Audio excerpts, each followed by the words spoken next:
Maharashtra live, इथे बातमी फक्त दाखवली जात नाही, ती लढली जाते। नमस्कार, महाराष्ट्रलाईव्ह.in मध्ये आपल्या सर्वांचं स्वागत।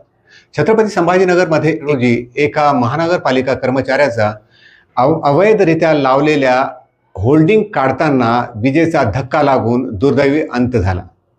या घटनेनंतर महापौर समीर राजूरकर यांनी घटनास्थळी जाऊन पाहणी केली, तसेच त्यांच्या नातेवाईकांची भेट घेतली व महानगरपालिका आयुक्तांना शहरातील सर्व होल्डिंग काढण्याची यापूर्वी सूचना दिल्या होत्या, परंतु त्या काढण्यात आलेल्या नाही। या गोष्टीच्या सर्व कारण मीमांसा करून योग्य ती कायदेशीर कारवाई करण्यात येईल अशी माहिती समीर राजूरकर यांनी दिली।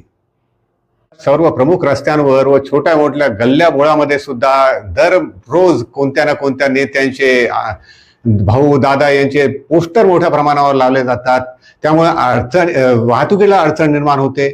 अनेक ठिकाणी छोटे मोठे अपघात होतात, परंतु त्याकडे नेहमीच दुर्लक्ष दिलं जातं।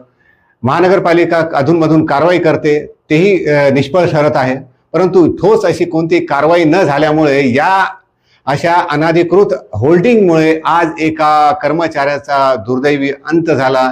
ही मात्र अनधिकृत बॅनर संदर्भात सातत्याने गेल्या 10 दिवसापासून मी प्रशासनाला पण सांगतोय, आणि हे शहर आता बॅनर मुक्त करायची वेळ आलेली आहे।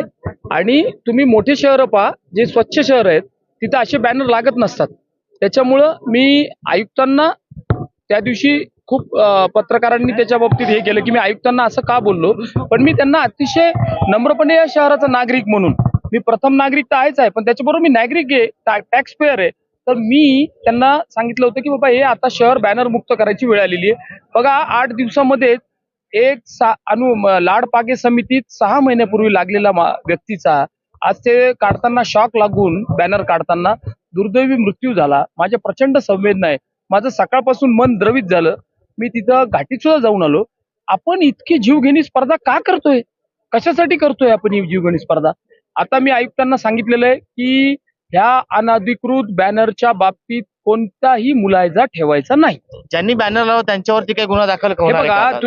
तुम्ही माझं असं म्हणणं आहे की पहिले सगळे काढा आणि त्याचं एक धोरण निश्चित करून मनपा प्रशासनाने पेपर पॉप्युलेशन केलं पाहिजे की आता आम्ही ज्यांचा फोटो असेल, जो कंपनी असेल किंवा जे काय त्याचा जो परफॉर्मा प्रशासनाने तयार करावा आणि गुन्हा दाखल करावा।